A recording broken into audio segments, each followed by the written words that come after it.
चलो स्टार्ट करते हैं। पहले ये बताओ कि आप लोग ने फॉरेन कंपनी कंप्लीट किया या नहीं किया। एटलीस्ट नहीं बोल सकते तो कम से कम टाइप कर दो, फॉरेन कंपनी आप लोग ने कंप्लीट किया या नहीं किया। चलो ठीक है, यस यस यस, आ रहा है, डन डन। हाँ हाँ ठीक है ठीक है, ये बुलेट वाली स्पीड होनी चाहिए। ठीक है, आगे वाले चैप्टर्स में भी यही होना चाहिए। स्टार्ट तुम काफ़ी अच्छा करते हैं, एंड किस स्पीड से होगा ये देखना है। तो be like Mahendra Singh Dhoni, helicopter shot मार के एंड करेंगे इसको। चलो थोड़ा सा ना फास्ट स्क्रीन शेयर हो रहा है सबके पास ये दिख रहा होगा फॉरेन कंपनी का।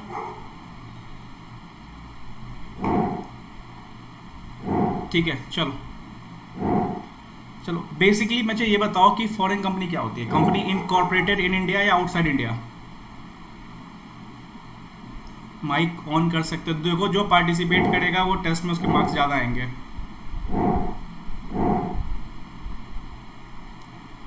देखो जो अच्छा मेरे चलो ठीक है। अच्छा भाई बताओ, ये एक बताओ, तीनों कंडीशन साथ सेटिस्फाइड होनी चाहिए अलग अलग। Suppose foreign company simply means incorporated outside India, place of business in India. अब यहाँ पे पता है कंफ्यूजन क्या आता है। आईसीआई क्वेश्चन में लिखता है कि प्लेस ऑफ बिजनेस इंडिया में नहीं है, बट वहाँ पे उन्होंने क्या किया है, एम्प्लॉय किया है एजेंट को। तो क्या वो फॉरेन कंपनी कहलाएगी? क्वेश्चन मेरा बताओ, फॉरेन कंपनी कहलाएगी? परफेक्ट नहीं, यस किसने बोला? देखो आईसीआई से थोड़ा बच के रहना। आईसीआई ने बोला प्लेस ऑफ बिजनेस नहीं है, एम्प्लॉय बस एजेंट हायर किया है। तो क्या ये फॉरेन कंपनी कहलाएगी? नहीं कहलाएगी। ठीक है, ये प्लेस ऑफ बिजनेस थोड़ा सा डिस्प्यूटेबल पॉइंट है, हम वही डिस्कस कर रहे हैं जहाँ पे क्वेश्चन बनने के चांसेस ज़्यादा है, तो उसको ध्यान रखना। मतलब प्लेस ऑफ बिजनेस तो होना चाहिए। एंड थर्ड पॉइंट इज, अब यहाँ भी टीचर्स के कहीं ऑथर्स के डिस्प्यूट है कि कुछ बोलते हैं कि और है, कुछ बोलते हैं एंड है। तो मैं बोलूँ आईसीआई की बात मानो, मार्क्स आपको आईसीआई देने वाला है। तो तीन कंडीशन सेटिस्फाइड होनी चाहिए। Incorporate outside India, place of business in India, whether by itself, agent, electronic mode, and conduct any business activity. ठीक है, अब देखो सर एक चीज़ याद रखना कि इलेक्ट्रॉनिक मोड बहुत इंपॉर्टेंट वर्ड है।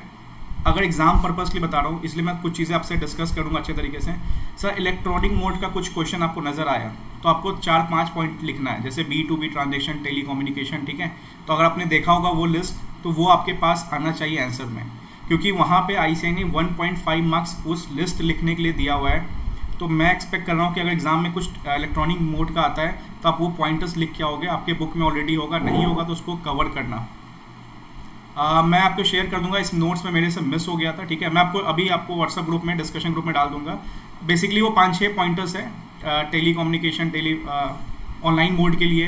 ठीक है, तो मैं आपको डाल दूंगा वो लिस्ट। ठीक है, वो चीज़ आपको लिखना है अगर इलेक्ट्रॉनिक मोड का क्वेश्चन आया तो, बिकॉज ये डिफिनीशन में आपको आना चाहिए। ठीक है, आप देखो नेक्स्ट आपके एग्जाम में नवंबर 23 का ये पॉइंट मान लो डीम्ड है आने वाला, मतलब मान के चलो ये पॉइंट आने वाला। सर क्या है, 379 में एक अमेंडमेंट आया था कि 51%, अगर, क्या मैं सही बोल रहा हूँ, 51% paid up, 51% equity share capital अगर कोई इंडियन सिटीजन होल्ड कर रहा है। 51% क्या सही है मेरा? 50 यस राइट, मतलब 50% भी, अगर 50 वर्ड याद ना, 50% भी। कंफ्यूज हो जाओगे एग्जाम में, कैलकुलेशन में कभी कभी 50.04 आया था मई 22 के एग्जाम में।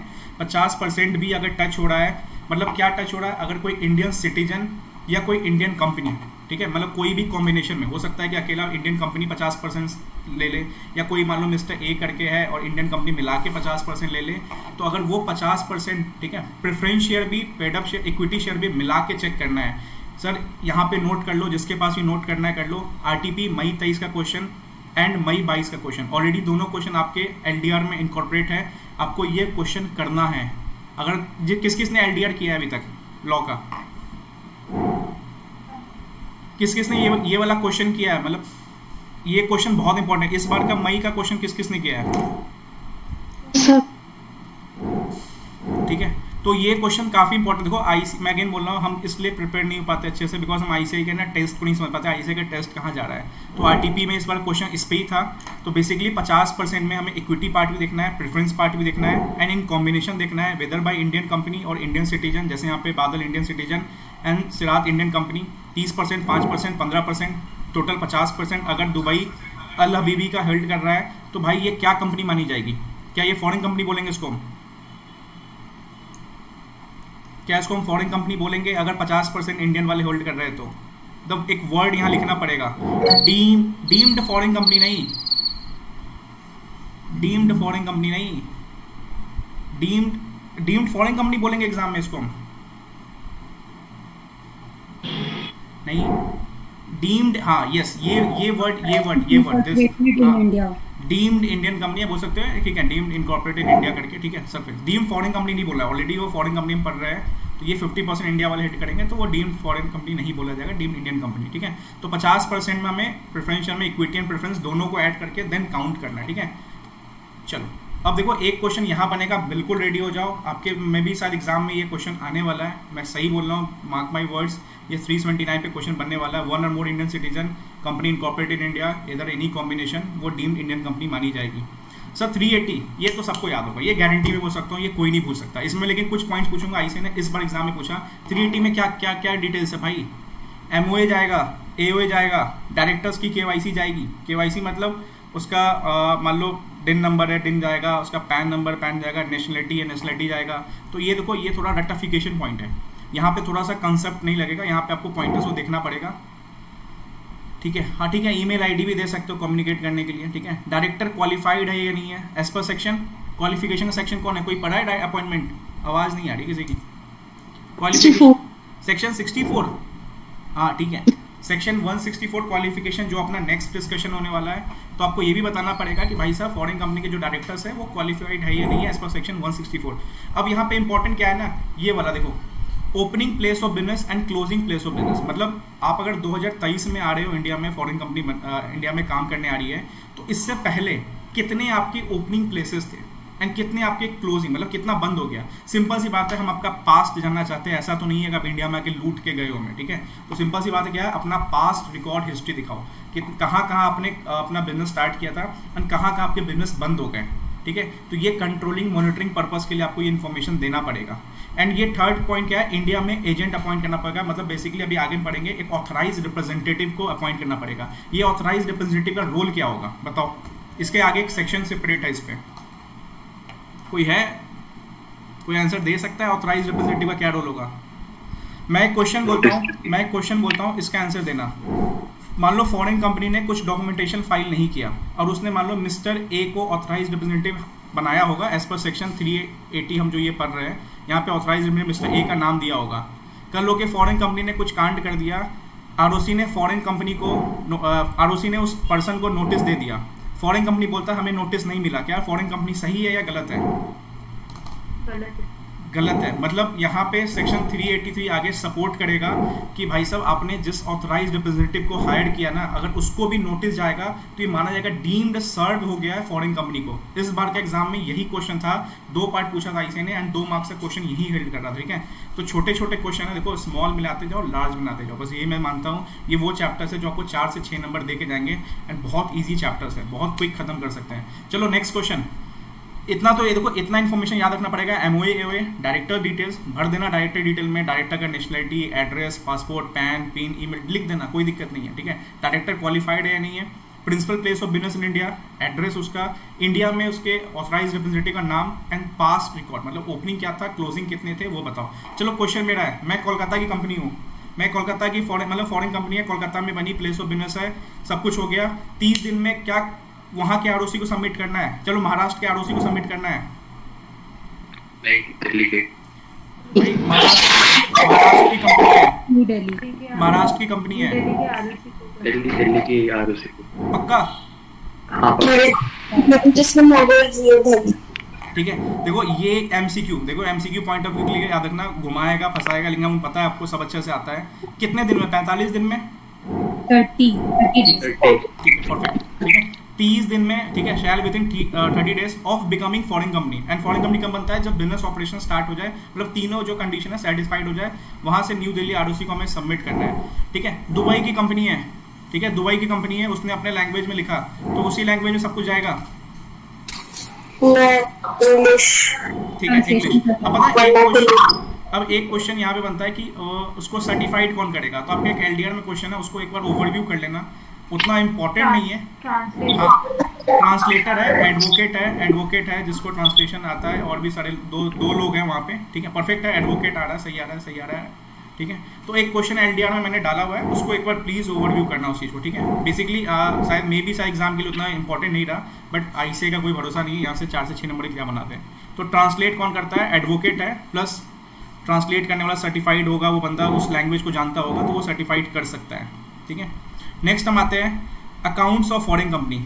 अब देखो पहला एमसीक्यू के लिए यहाँ पे हाँ पहले ही आंसर आ रहा है आप लोग का, ठीक है, परफेक्ट, ठीक है। थोड़ा स्पीड बढ़ाते हैं। फॉरेन कंपनी को देखो एमसीक्यू के लिए याद रखना, एवरी कैलेंडर ईयर में क्या बनाना है, 2-3 चीज़ इंपॉर्टेंट याद रखो, बैलेंस शीट, P&L एंड उसको आरओसी को सबमिट करना है एवरी कैलेंडर ईयर में। बट ये आप मान लो एमसीक्यू के लिए बहुत घुमा है ये क्वेश्चन, बहुत ज़्यादा घूमता है, every calendar year financial year, ठीक है। तो एवरी कैलेंडर में आपको मेकआउट करना है balance sheet, profit and loss and ROC submit करना है। सेकंड एमसीक्यू क्वेश्चन किस बेसिस बनाना है, एज पर शेड्यूल 3 बनाना है। सर देखो यहाँ पे क्वेश्चन क्या आया था, और अभी भी फंसोगे आप, एग्जाम में बच्चे फंसे थे यहाँ पे, कहाँ फंसे थे मैं वो बताता हूँ आपको। ये वाला पोर्शन, ये 3 पॉइंट लिखने के 2 नंबर थे, एंड यहाँ पे सबसे ज़्यादा विकेट गिरा था। आपका विकेट नहीं गिरना है यहाँ पे, क्या है समझो, रूल्स के हिसाब से आरओसी को डॉक्यूमेंट सबमिट करने समय क्या क्या इन्फॉर्मेशन एक्स्ट्रा देना है, 3 इन्फॉर्मेशन है। देखो एज पर लॉ तो बोलता है कि आपको अपना P&L बनाना है, बैलेंस शीट बनाना है, नोट्स बनाना है, CFS बनाना है, आरओसी सबमिट करना है, एज पर शेड्यूल 3 शेयर करना है, ठीक है। सब कुछ ठीक है, परफेक्ट, इतना आपको याद रहेगा।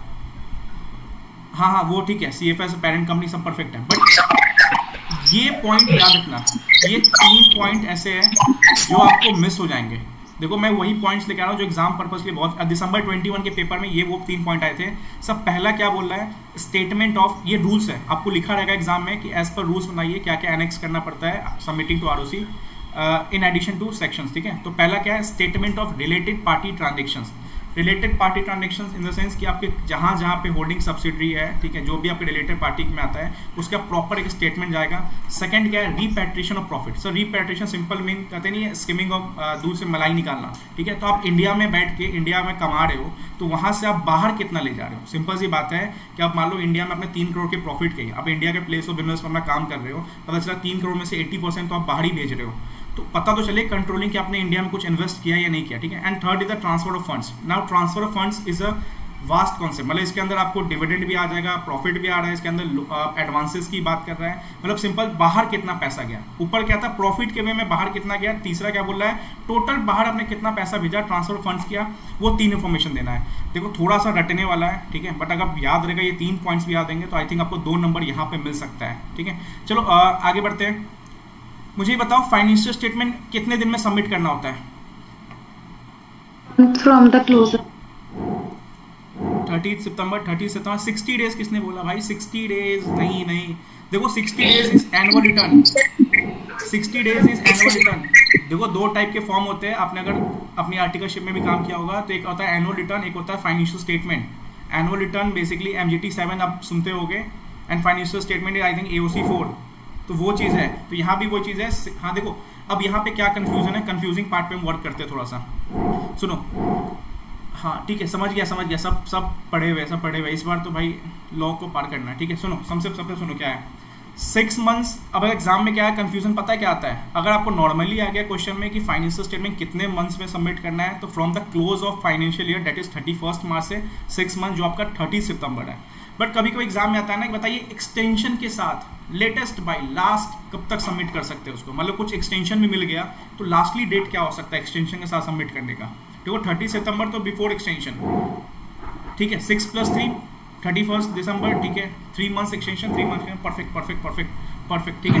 तो एक्सटेंशन मिलके अब देखो वो 3 मंथ्स का एक्सटेंशन क्या वो डायरेक्ट 3 मंथ्स मिलेगा, हो सकता है 1 मंथ भी दे सकता है, डिपेंड किस पे करता है, ये आरओसी पे डिपेंड करता है। हाँ ठीक है परफेक्ट। तो आपको एक्सटेंशन, एक सेकेंड, ठीक है, आपको एक्सटेंशन मिल सकता है 6 + 3 का मिल सकता है, जो कि आपको एग्जाम में MCQ में आ गया, तो इसे ध्यान रखना। नॉर्मली अगर कुछ क्वेश्चन आ रहा है तो आपको 30 सितंबर पर टिक लगाना है। यहाँ पे बहुत सारे स्टूडेंट पिछले बार भी मैंने जो टेस्ट लिया था वहाँ पे कंफ्यूज हुए थे। इफ एक्सटेंशन के साथ बात कर रहा है, लेटेस्ट बाय बात कर रहा है, तो कहीं ना कहीं वो 31 दिसंबर या ये हो सकते हो 6 + 3 की बात कर सकते हो, ठीक है। चलो सर ये क्वेश्चन मैं सच बताता हूँ, अगर इस चैप्टर में मेरा टॉप 3 इंपॉर्टेंट क्वेश्चन में आएगा तो एक तो 379 वाला जो मैंने बताया आपको, मई 23 की RTP, मई 22 का एग्जाम, और एक ये वाला क्वेश्चन डिस्प्ले ऑफ नेम। क्या है डिस्प्ले ऑफ नेम का कॉन्सेप्ट? अगर कोई फॉरेन कंपनी है उसको अपने, सिंपल सी बात है, दरवाजे पे दो इन्फॉर्मेशन पहले डालना है। क्या दो इन्फॉर्मेशन पुट करना है बताओ? फॉरेन कंपनी को दो इन्फॉर्मेशन एटलीस्ट अपने दरवाजे पे एंट्री करने के समय करना पड़ेगा। कल हो के आप किसी गेमिंग सेंटर जा रहे हो और वो पता चल रहा है फॉरेन कंपनी पाकिस्तान की है, मुझे बताओ कौन कौन अंदर जाने वाला है? आई थिंक शायद कोई डर के मे भी नहीं जाएगा अंदर, ठीक है। हाँ परफेक्ट। क्या क्या इन्फॉर्मेशन जाना है? Name of company, name of Congress, भाई BJP Congress, Name of the company and the country in which it is incorporated. ठीक है। Name of company and country in which company is incorporated. Perfect perfect perfect. देखो and देखो यहाँ पे question क्या है, मैं क्वेश्चन बताता हूँ, थोड़ा सा आपको आइडिया होगा क्वेश्चन किस में पूछता है। यहाँ पे आपको एक सिचुएशन दिया जाएगा जहाँ दो लोग लड़ रहे होंगे एंड एक दूसरे को बोलता है कि भाई देखो हमारे कंपनी के गेट पे सिर्फ नेम ऑफ कंपनी जाना है और कुछ इन्फॉर्मेशन नहीं जाना है। तो क्या वो सही बोल रहा है? आरओसी ने नोटिस दे दिया इसके लिए, तो क्या वो सही था? नहीं नहीं, मतलब क्या था, उसके साथ साथ आपको country in which company is incorporated ये भी बताना है। तो आरओसी का नोटिस देना बिल्कुल जायज था, बिकॉज आपको दो इन्फॉर्मेशन यहाँ पे साथ में देने थे।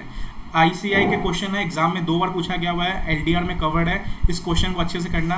एंड द थर्ड इज कि ये इंग्लिश लेटर मतलब इंग्लिश कैरेक्टर्स में होना चाहिए, ठीक है। एंड वहाँ के एक लोकल लैंग्वेज में भी आप लिख सकते हो। लोकल लैंग्वेज का किस किस को आइडिया इसमें पॉइंट में आपके नोट्स में है? लोकल लैंग्वेज आपके नोट्स में है?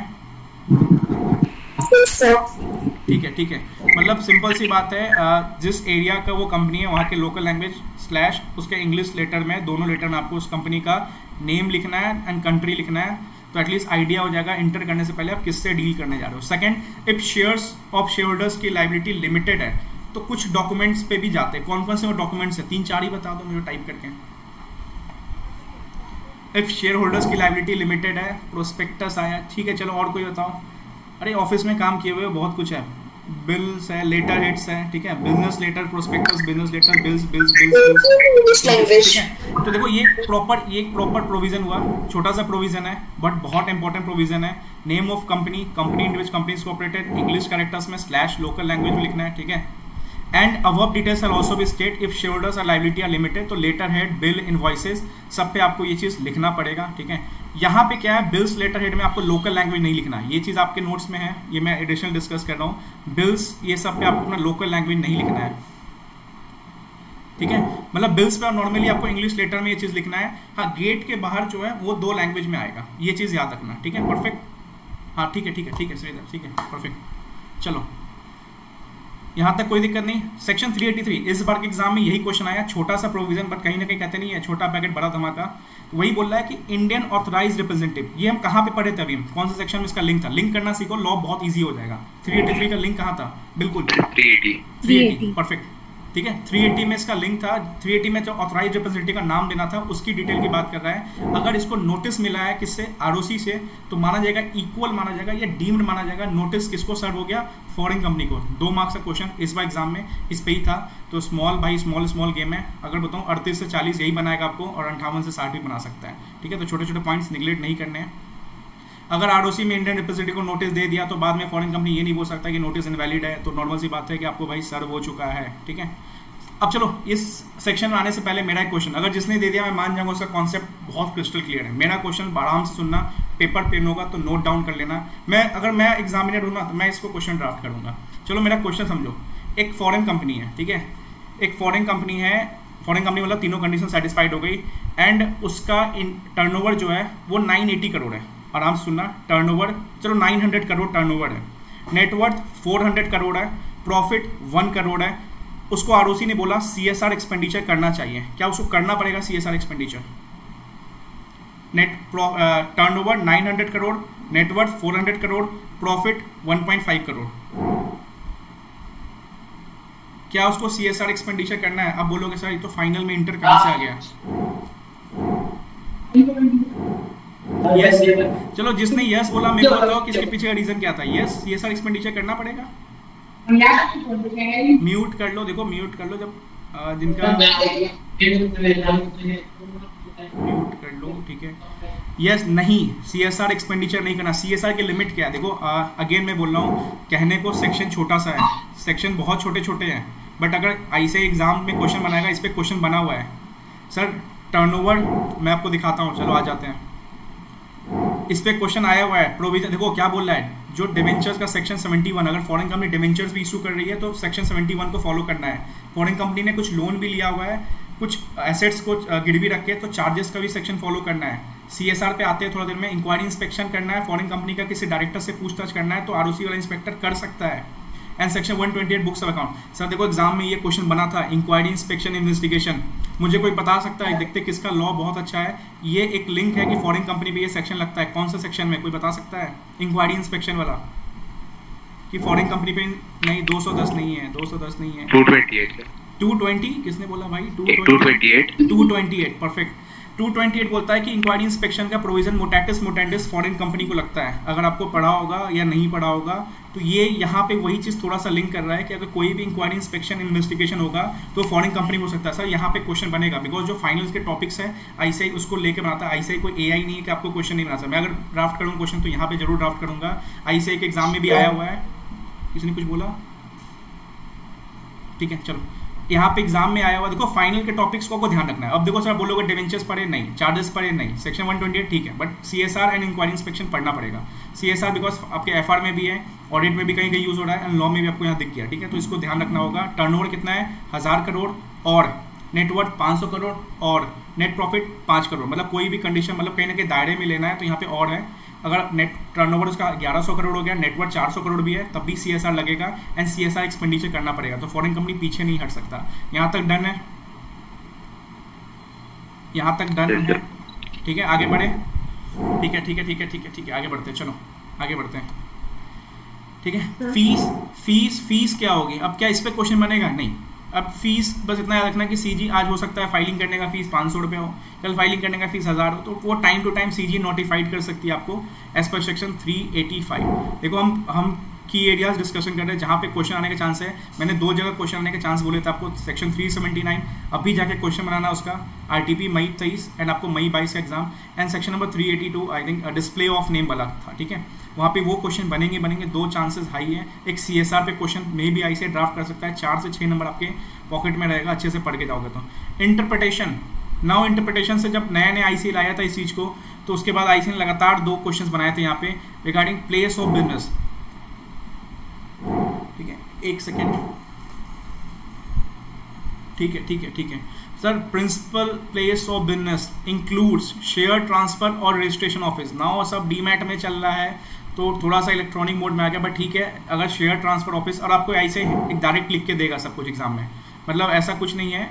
STO plus RO 386।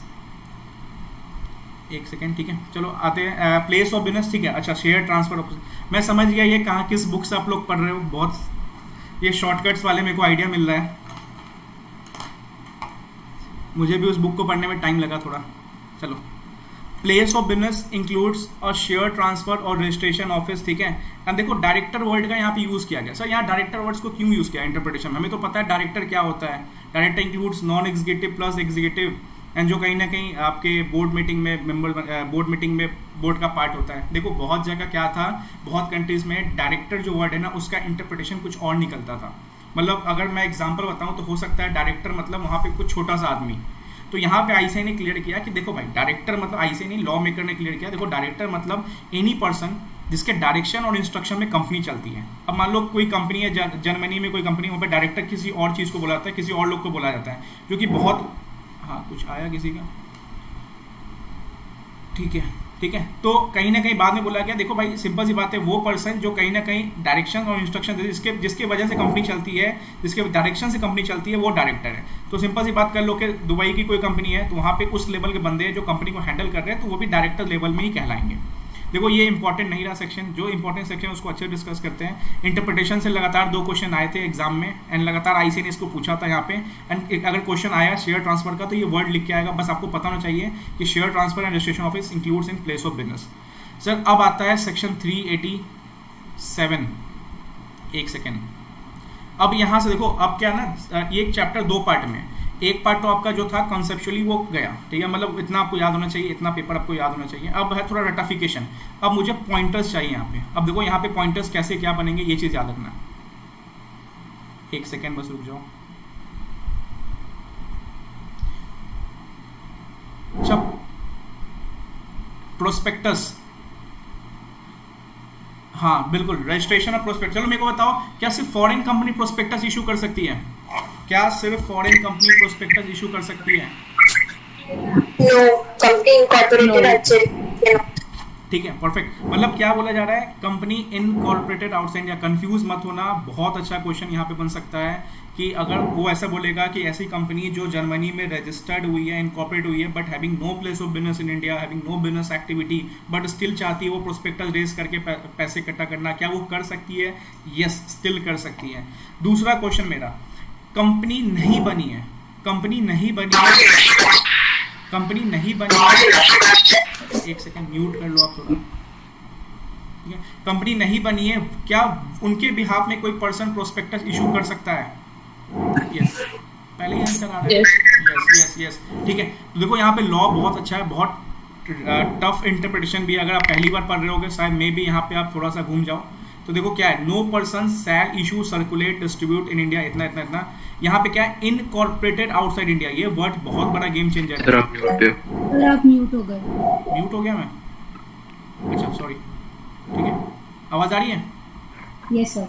ठीक है, देखो यहाँ पे क्या बोल रहा है, company incorporated outside India weather company has not establish place of business India. मतलब सिंपल सी बात है, कंपनी का प्लेस ऑफ बिजनेस इंडिया में हो चाहे नहीं हो, ठीक है, वो प्रोस्पेक्टस इशू कर सकती है। एंड सेकंड क्या है, कंपनी टू बी इनकॉर्पोरेटेड, मतलब ये कंपनी बनने वाली है। सर इसलिए पता है यहाँ पे ये पर्सन वर्ड यूज हुआ है, बिकॉज अगर उनके बिहाफ में कौन आएगा, उनका प्रोमोटर्स आएगा। मान लो मैं कल होकर कोई कंपनी बनाने जाने वाला हूँ, अभी कंपनी नहीं बनी है, तो मुझे कुछ पैसे चाहिए, तो कहीं ना कहीं मैं कंपनी का प्रोमोटर हूँ, मैं फंड रेज करने की कोशिश करूंगा, तो उसके बिहाफ में कोई पर्सन आ रहा है, इसलिए यहाँ पे इस पर्सन वर्ड का एक मैं सकता हूँ टाइट इंटरप्रिटेशन यहाँ पे यूज किया गया हुआ है। दो चीज ध्यान रखना है, company incorporate outside India, foreign company की बात नहीं कर रहा है। अगर नॉर्मली कोई बाहर वाली कंपनी है, वो प्रोस्पेक्टस से फंड रेज कर सकती है, और कंपनी बनने भी वाली है, उसके बिहाफ में कोई पर्सन आके कर सकता है। But unless prospectus must B, word लिखना पड़ेगा, prospectus must be dated and signed, ये वर्ड की वर्ड्स है। सर देखो अगर आप टेस्ट दोगे ना, अगर ये वर्ड्स नहीं आए तो मैं पिछले बार पता है स्टूडेंट्स को लॉ में नंबर लाना थोड़ा मुश्किल होता है, अच्छे स्कोर तो करते हैं यहाँ पे, बट देखा हुआ क्वेश्चन कीवर्ड्स नहीं आ रहा है तो कहीं ना कहीं आप गलती कर रहे हो। कीवर्ड्स को हाईलाइट करना सीखो थोड़ा सा। आप लॉ का पेपर एंड एग्जिस्टिंग कुछ बैच के स्टूडेंट भी यहाँ ज्वाइन है तो थोड़ा समझो करो। ऑडिट एंड लॉ में अगर पास करना है थोड़ा बोल्ड एंड कीवर्ड्स लिखना पड़ेगा, because being a paper checker, अगर मैं पेपर चेक कर रहा हूँ तो मुझे वो दूर से नजर आना चाहिए जो मैं वर्ड्स ढूंढने की कोशिश कर रहा हूँ, ठीक है। तो ये unless the prospectus must be dated and signed. अब उसके क्या क्या पार्टिकुलर्स उसके अंदर होंगे बताओ, चलो बिना देखे बताओ क्या क्या लिख के बता दो यार, नहीं टाइप कर सकते, ठीक है। MOA एक का आंसर आया, MOA। कॉन्स्टिट्यूशन ऑफ कंपनी, ठीक है वही है, बताओ और बताओ। मुझे एक देखो MOA मिला, मुझे दूसरा कीवर्ड चाहिए, ठीक है, वो नीचे आते हैं एड्रेस, बिकॉज एड्रेस नहीं भी वो तो चलेगा, बिकॉज जरूरी नहीं है प्लेस ऑफ बिजनेस इंडिया में हो उसका। इनएक्टमेंट, ठीक है। डेट एंड कंट्री इनएक्टमेंट जिसका आ रहा है, ठीक है, परफेक्ट। MOA परफेक्ट, ठीक है। चलो ठीक है, अब डिस्कस करते हैं इनएक्टमेंट, ठीक है, by which incorporation of company was affected. अपना इनएक्टमेंट कंपनीज एक्ट 2013 है, तो भाई वहाँ की कंपनी किस इनएक्टमेंट के, किस एक्ट के तहत बनी है। MOA and AOA principal chartered documents, that is constitution of law, ठीक है। एड्रेस इन इंडिया, देखो ये इंपॉर्टेंट है। अब चलो इनएक्टमेंट तो हो गया, MOA AOA हो गया, इंडिया में कहाँ पे है। कल लोग के चलो मुझे 1 करोड़ रुपये लगाना है उस कंपनी पे, मैं अपने लॉयर साथ कुछ पढ़ने जा रहा हूँ, तो भाई इंडिया में कहाँ रखा है तुमने उस डॉक्यूमेंट्स को, ठीक है। तो वो चीज़ कहाँ पे इंडिया में, वो भी आपको बताना पड़ेगा कि मेरा इनएक्टमेंट मान लो दिल्ली के मयूर बिहार में आपने कहीं पे रखा हुआ है, तो सपोज वो एग्जांपल आपको दिमाग में सेट होना चाहिए। चौथा क्या बोला हुआ है, date on which company incorporate, मतलब किस दिन वो कंपनी बनी है। और देखो पांचवा हो भी सकता है, नहीं भी हो सकता, बिकॉज कहीं ना कहीं हमने ऊपर पढ़ा हुआ है कि इनकॉर्पोरेट आउटसाइड इंडिया, उसका भले प्लेस ऑफ बिजनेस इंडिया में हो या ना हो, अगर है मतलब whether any place of business in India, if so then address of place of principal place. मतलब देखो यहाँ पे क्वेश्चन बन सकता है क्या एकदम जरूरी है प्रिंसिपल प्लेस ऑफ बिजनेस, भाई नहीं भी है तो वो तो फंड रेज कर सकती है ना, तो ये चीज आ गई। इसलिए वहाँ पे लॉ ने वर्ड भी लिखा हुआ है, whether any place of business in India, if so then address of its principal office, ठीक है। तो ये चीज बताना पड़ेगा। चलो मैं एक क्वेश्चन पूछता हूँ, ऊपर वाले जो 3 पॉइंट्स है वो कब नहीं बताने हैं, मतलब इनएक्टमेंट, MOA 2 इयर्स के बाद अगर इनकॉर्पोरेशन के अपने प्रोस्पेक्टस इशू करा तो 2 इयर्स के बाद। और कोई आंसर देना चाहेगा? 2 साल हो गए कंपनी बिजनेस करते हुए। बिजनेस कहाँ पे? चलो 2 साल तो बोला, बिल्कुल। देखो ये तो सबको याद रहता है, ठीक है, चलो 2 साल हो गए, बट 2 साल बिजनेस कमेंस होने स्टार्ट हो गए, बट कहाँ फॉरेन में बिजनेस?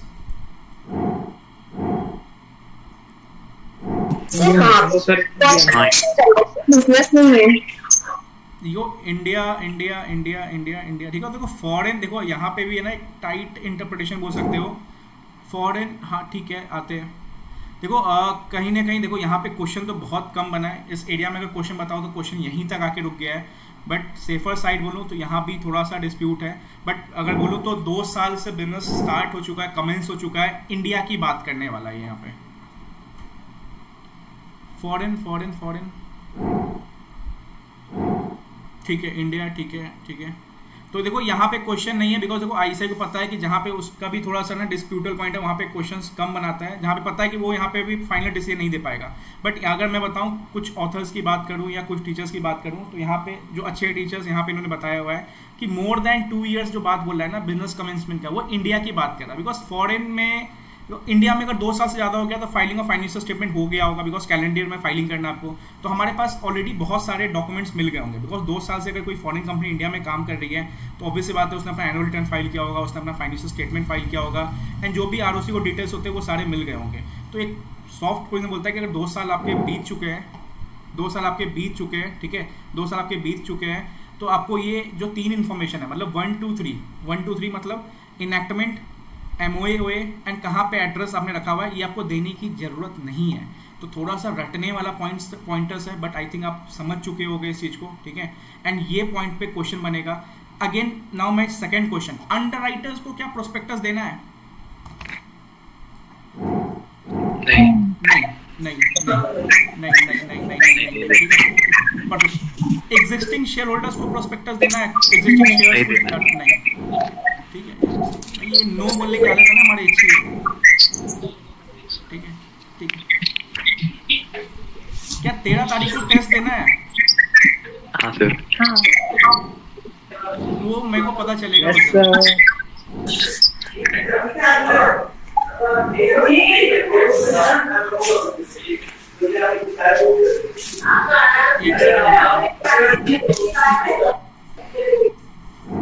एक सेकंड एक मिनट रुकना, इसको कनेक्ट करना पड़ेगा।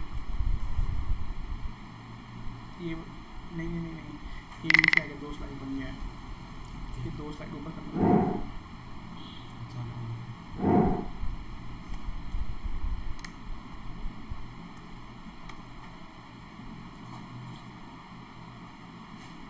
स्टॉप क्यों कर दिया?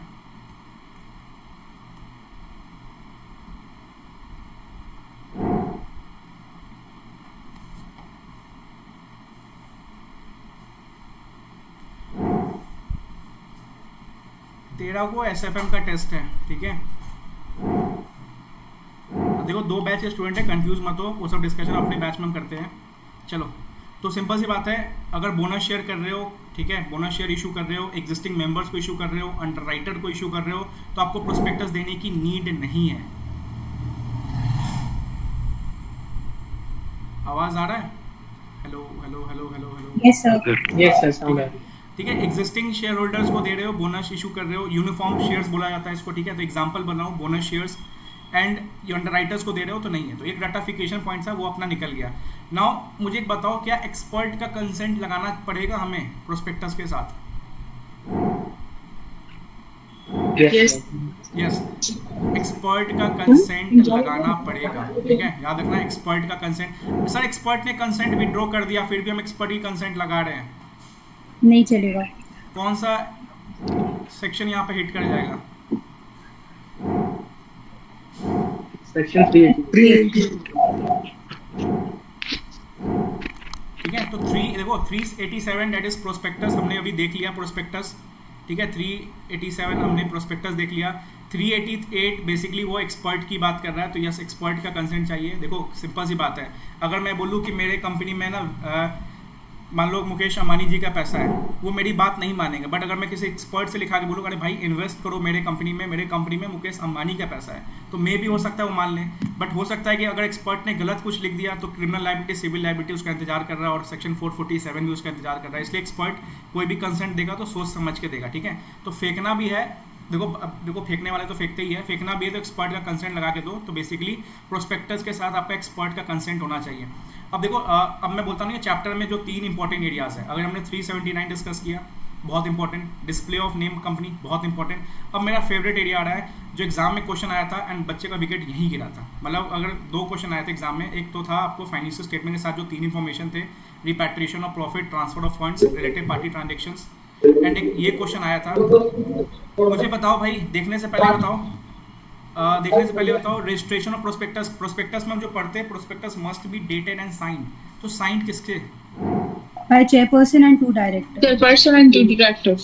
अब कौन से 2 director? Executive, non executive? Approved by managing committee.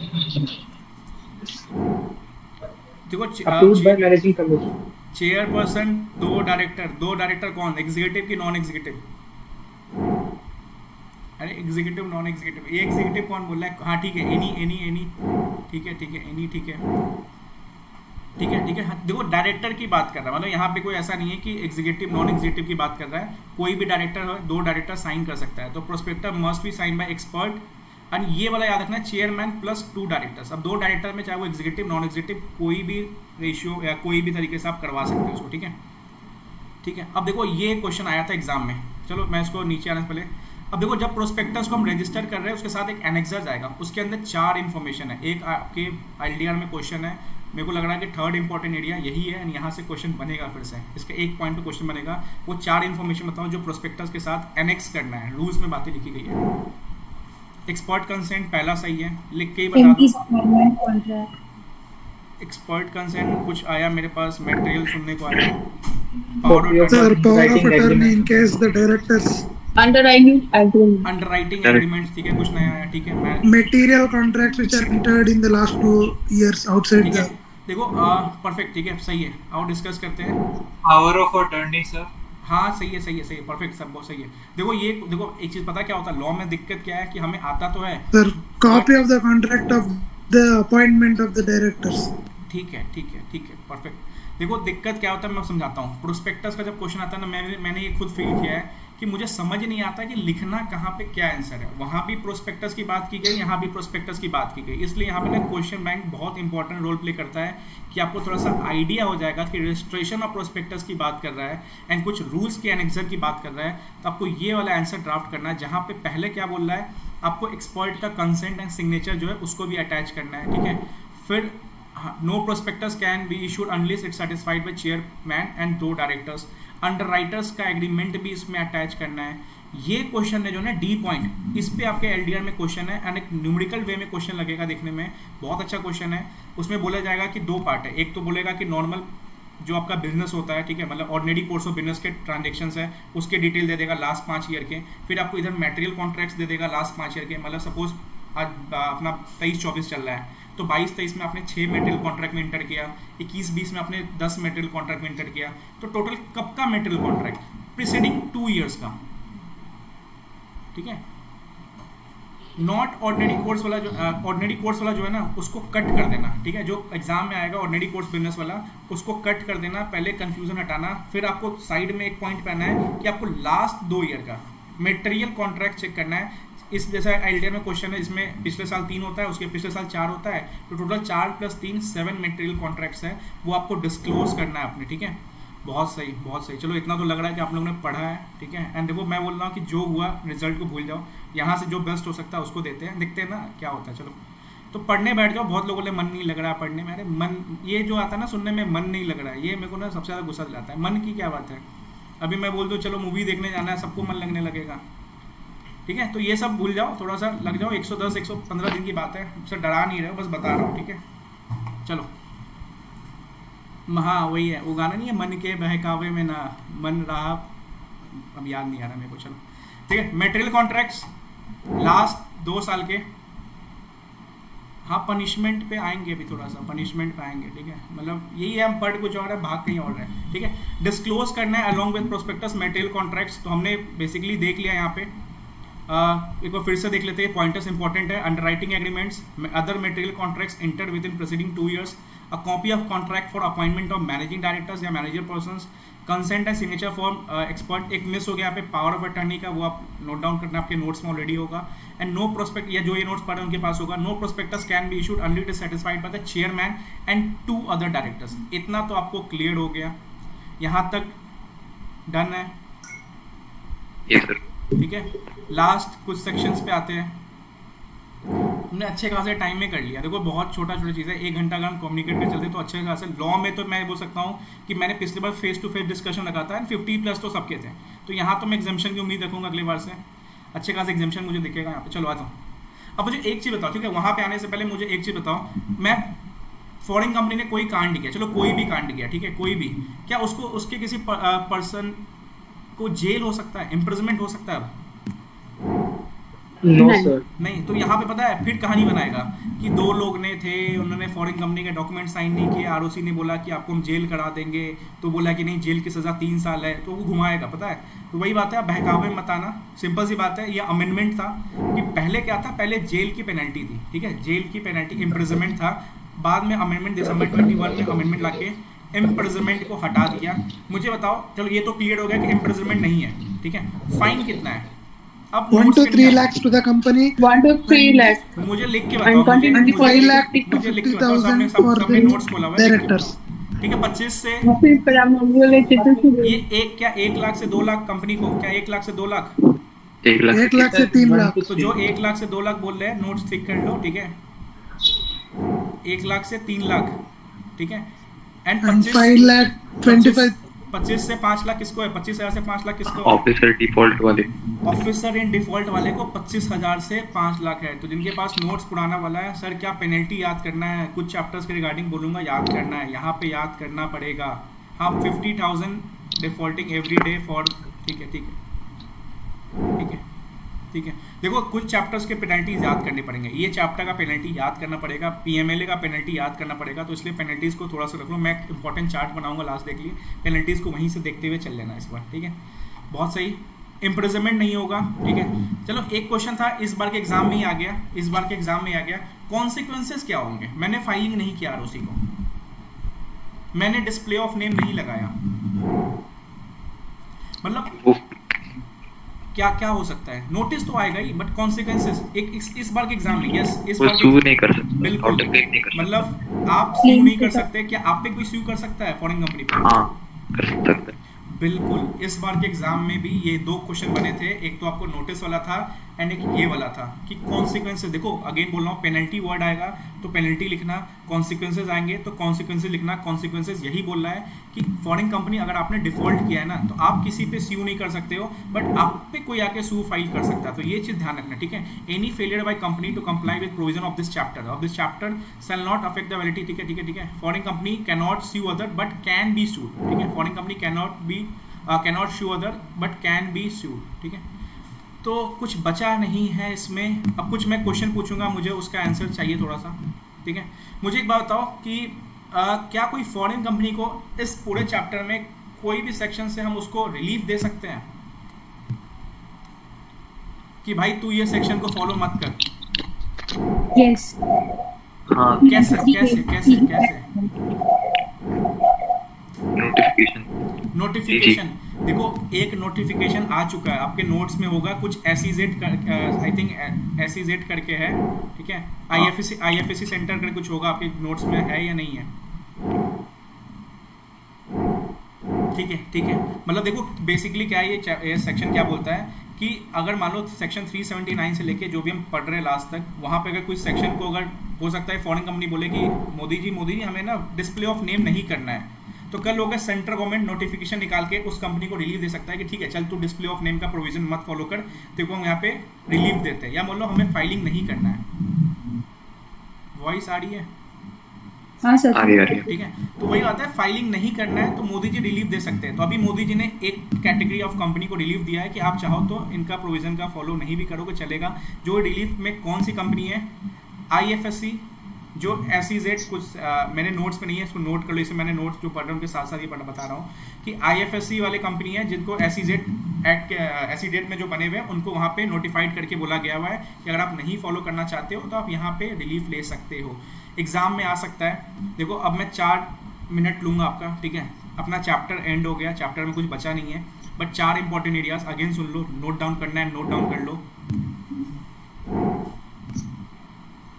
मैं देख लूँगा इसको, अगर क्वेश्चन है एक बार मैं उसको देख लूँगा, ठीक है। क्वेश्चन जो होगा आप मेरे से डाउट्स पूछ लेना रिगार्डिंग जो है, ठीक है। अभी डिस्कशन करते हैं, जो होगा एक्स्ट्रा आपको लग रहा होगा आप मेरे से पूछ लेना, क्योंकि जो मैंने शायद 381 में वो चीज़ नहीं देखा है, एक बार मैं देख लूँगा, ठीक है। मेरे को 4, हाँ बताओ सर, रिपीट करवा रहा हूँ। इज दिस ये आईएफएससी वाली बात सेक्शन 393A में मेंशन है क्या सर? हाँ 393A में है, लास्ट में। ओके ठीक है, ओके सर। ठीक है। नोटिफिकेशन 58/2021 हाँ वो लेटेस्ट आया था। देखो उसको याद करना पड़ेगा, चांसेस है अमेंडमेंट से मजाक मत करना।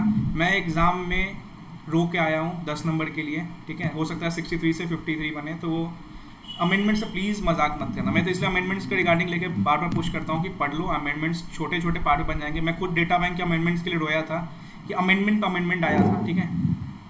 रिपीट कौन सा पॉइंट, चलो आइए वो वाला। देखो मैंने क्या बोला, देखो सेक्शन 379 से लेकर 393 है, तो उसके रिगार्डिंग बोला गया हुआ है कि सेंट्रल गवर्नमेंट एक नोटिफिकेशन निकाल के, जैसे फॉरेन कंपनी बना तो उसको कहीं ना कहीं इन सारे प्रोविजंस को फॉलो करना पड़ेगा। बट सपोज मान लो फॉरेन कंपनी चाहती है कि यार मैं ये प्रोविजन नहीं फॉलो करूँ, या इंडियन गवर्नमेंट चाहता है कि हम इसको यहाँ पे रिलीफ दे दें इस प्रोविजन को फॉलो करने के लिए, या ये पूरा चैप्टर फॉलो करने के लिए, तो सेंट्रल गवर्नमेंट कर सकती है। मतलब पावर है सेंट्रल गवर्नमेंट को। ये हो सकता है आप आरओसी को मत फाइल करो, आप डिस्प्ले ऑफ नेम मत करो, आप अकाउंट्स मत बनाओ, आप रिपीटेशन प्रॉफिट मत करो, ठीक है। तो ऑप्शन है, बट सेंट्रल गवर्नमेंट के पास पावर है कि नोटिफिकेशन निकाल के उसको एग्जाम कैटेगरी में डाल सकती है। अभी सेंट्रल गवर्नमेंट ने एक ही टाइप ऑफ कंपनी को एग्जाम कैटेगरी में डाला था, जो कि आईएफएससी है, जो कि एसीजेट एक्ट के तहत बनी हुई है वहाँ पे, जो आपको सेक्शन 393A में दिख जाएगा। अमेंडमेंट में नहीं होगा आपके पास, मैं फोटो क्लिक करके ग्रुप के डिस्कशन में डाल दूंगा, आप वहाँ पे चेक कर लेना, ठीक है। मतलब सेंटर को अभी हो सकता है कल हो के फ्यूचर में सेंटर में किसी और टाइप की कंपनी को बोल दे कि आप एग्जाम लिस्ट में आ गए हो, नोटिफाइड कर दे, तो टाइम टू टाइम वो नोटिफिकेशन निकाल के इस चैप्टर से रिलीफ दे सकती है, या इस चैप्टर के किसी सेक्शन से रिलीफ दे सकती है सेंट्रल गवर्नमेंट। परफेक्ट, चलो हाँ मैं भेज दूंगा। मैं अभी फोटो क्लिक देखो यार, अपडेटेड नोट्स पढ़ो थोड़ा सा। देखो लॉ के रिगार्डिंग तो मैं स्पेशली बोलता हूँ कि प्रिंट निकलवा लो अपडेटेड नोट्स। इसके लिए थोड़ा सा सीरियस हो जाओ लॉ में, बिकॉज आईसीआई थोड़ा सा अपडेटेड पार्ट्स को लेके ज़्यादा पूछता है। देखो 4 क्वेश्चंस इस चैप्टर में, 4 एरियाज जो आपको बहुत इंपॉर्टेंटली करना है। 6 नंबर का क्वेश्चन मिल के आता है। आईसीआई 2 नंबर का एमसीक्यू पूछता है, 4 मार्क्स का डिस्क्रिप्टिव पूछता है। First is section 379, that is 50% वाला, मई 22 का क्वेश्चन, एंड आपको मई 23 का आरटीपी आपके एलडीआर में कवर करके जाना, अच्छे से क्वेश्चन बनाना। जिसको क्वेश्चन करने में डाउट है, लॉ वरदान का डिस्कशन यूट्यूब पे डाला हुआ है, उसका लिंक डाल दूंगा, 7 आवर्स का टाइम स्टैम्प है। अब वहाँ से क्वेश्चन डिस्कशन करके आप और कॉन्फिडेंट फील कर सकते हो, ठीक है। Second area display of name, 2 type के इन्फॉर्मेशन जाते हैं, name of company and country, कहाँ पे वो इनकॉर्पोरेट हुई है, शेयर होल्डर्स लायबिलिटी लिमिटेड है तो उसके लेटर हेड्स बिल्स पे जाएगा, वही 2 इन्फॉर्मेशन, ठीक है। सेकंड क्या है कि इंग्लिश लेटर में जाएगा एंड लोकल लैंग्वेज जाएगा, डिस्प्ले ऑफ नेम जो अपने गेट के बाहर लगाना है, एंड बिल्स में नॉर्मल इंग्लिश लैंग्वेज में जाएगा, ठीक है। एंड थर्ड इंपॉर्टेंट एरियाज जो हमने प्रोस्पेक्टस में डिफाइन किया था कि एनेक्स होके जाने वाला है 5 टाइप के कॉन्ट्रैक्ट, मटेरियल कॉन्ट्रैक्ट्स लास्ट 2 साल के, ठीक है, ऑर्डिनरी कोर्स नहीं, और आपके जो भी अपॉइंटमेंट ऑफ एमडी एमडी है उसकी इन्फॉर्मेशन जाएगी, पावर ऑफ अटर्नी है, एक्सपर्ट का कंसेंट है, सिग्नेचर एंड ऑल, ठीक है, एंड एक्समेक अंडरराइटिंग एग्रीमेंट्स हैं। ये चीज़ आपको याद रखना है। एंड प्रोस्पेक्टस के रिगार्डिंग इनएक्टमेंट था, एमओए था, मतलब ये सब डिटेल्स होनी चाहिए, एंड कहाँ पे वो इनएक्टमेंट रखा हुआ है। इफ 2 साल से कमेंसमेंट ऑफ बिजनेस इंडिया में हो चुका है तो आपको शायद वो तीनों चीज़ नहीं भी डालना है तो चलेगा। इम्प्रिजनमेंट नहीं होने वाला है। सेंट्रल गवर्नमेंट नोटिफिकेशन निकाल के आईएफए सेंटर को एग्जाम लिस्ट में डाल दिया है कि आपको प्रोविजन फॉलो करने की जरूरत नहीं है। सेक्शन 393A है, इम्प्रिजनमेंट नहीं होने वाला है, बिल्कुल याद रखना। कॉन्सिक्वेंसेज पे क्वेश्चन बन चुका है, ऑथराइज रिप्रेजेंटेटिव पे क्वेश्चन बन चुका है, तो जो बन चुका है उसको लाइटली पढ़ते चलो थोड़ा सा, बट यस यहाँ पे कुछ छोड़ नहीं सकते, एमसीक्यू कुछ भी बन सकता है, इसलिए बोल रहा हूँ। CSR 1000 crore turnover, 500 crore net worth and 5 crore profit, ठीक है, तीनों में से कोई भी होगा। CSR एक्सपेंडिचर लगेगा, फॉरेन कंपनी करना पड़ेगा, कहानी बना के क्वेश्चन दे सकता है। इंक्वायरी इंस्पेक्शन क्वेश्चन आ चुका है, बट जो सेक्शन 228 सपोर्ट करता है कि फॉरेन कंपनी पे भी इंक्वायरी इंस्पेक्शन लगेगा, ठीक है। तो इस डिस्कशन को हो गया। नेक्स्ट डिस्कशन अपना देखो, थोड़ा सा तो कॉन्फिडेंस, मैं नोट्स शेयर कर दूंगा, बट बोलूंगा थोड़ा सा आपको इसको अपडेट करते चलना होगा, अदरवाइज मैं कुछ टाइम तो मैं इसको देखता हूँ कि पेन से अपडेट करके मैं आपको स्कैन करके भिजवा दूँ जहाँ पे अपडेशन निकल रहे, ठीक है। चलो नेक्स्ट देखो, नेक्स्ट बोल रहा हूँ अपॉइंट म्यूट कर लो 2 मिनट बस, ठीक है। Next appointment and qualification of directors. देखो नवंबर 23 की अमेंडमेंट ये सब लास्ट में मैं करवा दूंगा, एक लिस्ट बना के वही मैं डिस्कस करूंगा। जो चैप्टर वाइज है उसको मैं एक बार देख लेता हूँ, मैंने सच में भी देखा नहीं है उसको, अभी जो रिजल्ट के बाद से मैं थोड़ा सा बिजी था वहाँ पे, ठीक है। नेक्स्ट अपना अपॉइंटमेंट और क्वालिफिकेशन ऑफ डायरेक्टर, अपना पहला टेस्ट एसएफएम का होने वाला है। देखो प्रिपेयर हो जाओ अच्छे तरीके से, टेस्ट बहुत इंपॉर्टेंट रोल प्ले कर रहा है। लास्ट टाइम जो 108 रिजल्ट थे वो टेस्ट की वजह से, बेसिकली उसमें बहुत सारे रिजल्ट सिर्फ टेस्ट की वजह से थे, तो टेस्ट को नेग्लेक्ट मत करना, टेस्ट को सीरियस लेना है। लॉ का टेस्ट कब है? क्या हुआ? एफआर का सर लॉ का टेस्ट कब है? लॉ का एफआर टेस्ट से 2 दिन बाद होगा, ठीक है। थोड़ा थोड़ा चैप्टर का कवरेज करेंगे, बिकॉज एक एक चैप्टर जाना थोड़ा सा दिक्कत है, बिकॉज फिर आप कवरेज करने पे लग जाओगे। हम 2-2 चैप्टर 3-3 चैप्टर का कॉम्बिनेशन बनाएंगे एंड 40 to 60 मार्क्स के बीच में टेस्ट लेंगे। अभी मैं 1-2 दिन आपका एमसीक्यू एक्सेस भी करवा दूंगा ऐप पे, क्योंकि वहाँ पे थोड़ा देखना पड़ रहा है, बट हो जाएगा वो भी। अदरवाइज मैं उसको डिस्कशन में ही ले लूंगा एमसीक्यू को, एक एमसीक्यू भी डिस्कस कर लेंगे। बट आपके पास एक्स्ट्रा टाइम है तो 1 घंटा दे सकता है कोई, बताओ मेरे को, टाइम का कोई दिक्कत तो नहीं है? सर अभी ऑफिस तो है ना सर, नहीं है दिक्कत। हाँ देखो, अगर देखो किसी को नींद आ रहा है, क्योंकि इस टाइम में बहुत सारे लोग बोलेंगे मेरे को ना नींद आ रहा है, ठीक है, तो मैं सोच रहा हूँ कि एमसीक्यू एक्सेस यहीं पे करवा दूंगा। तो अपने जो भी 7-8 एमसीक्यू इंपॉर्टेंट आईसीआई वाले हैं वो हम यहीं पे देख लेंगे, तो आपको वहाँ पे जाके सॉल्व करने से बेटर है कि हम यहीं पे उसको डिस्कस करते हुए कंप्लीट कर लेंगे, ठीक है। तो नेक्स्ट क्लास से कोशिश करता हूँ सर प्लीज आप एमसीक्यू का पीडीएफ शेयर कर देंगे, बिकॉज डिस्कशन से बेटर हम खुद करेंगे तो शायद मुझे लगता है बेटर है। दो चीज़ है, एक एमसीक्यू का मैंने बुकलेट बनाया है, एक एमसीक्यू का टेस्ट है, ठीक है। तो मैं चाह रहा हूँ कि बुकलेट तो मैं आपको शेयर करूंगा ही एमसीक्यू का, बट जो टेस्ट वाला पोर्शन है उसको मैं सोच रहा हूँ, देखो 10 क्वेश्चन उसमें वो आईसीआई वाले टाइप के क्वेश्चन है, वो मैं यहीं पे डिस्कस करना चाहता हूँ। बस आरटीपी एमटीपी वाला है, बुकलेट मैं आपको दे दूंगा। सर टेस्ट है ना, पोल फॉर्मेट में ले लो और फिर जिसमें दिक्कत होगी वो आप डिस्कस कर लीजिएगा, आई थिंक सो। ठीक है, चलो मैं उसको ग्रुप में डालता हूँ। हाँ ऑडिट भी लेंगे, जब ऑडिट के टारगेट स्टार्ट होंगे तो ऑडिट भी डिस्कशन एंड टेस्ट जो होगा एमसीक्यू में पे लेंगे, ठीक है। चलो मीटिंग को एंड करते हैं एंड कोशिश करना कि एटलीस्ट ज्वाइन करते रहना मीटिंग को, बिकॉज कहीं ना कहीं थोड़ा सा कॉन्फिडेंस तो आपका गेन होगा ही होगा पढ़ने के बाद। हम सर टेस्ट वर्चुअल होगा कि कैसा होगा टेस्ट? नहीं, टेस्ट सारे डिस्क्रिप्टिव होंगे। मैं एमसीक्यू के लिए बता रहा हूँ कि एक्स्ट्रा इन एडिशन बोल रहा हूँ कि मैं यहाँ पे अगर कुछ एमसीक्यू डिस्कस करूंगा तो वो ज्यादा अच्छा होगा।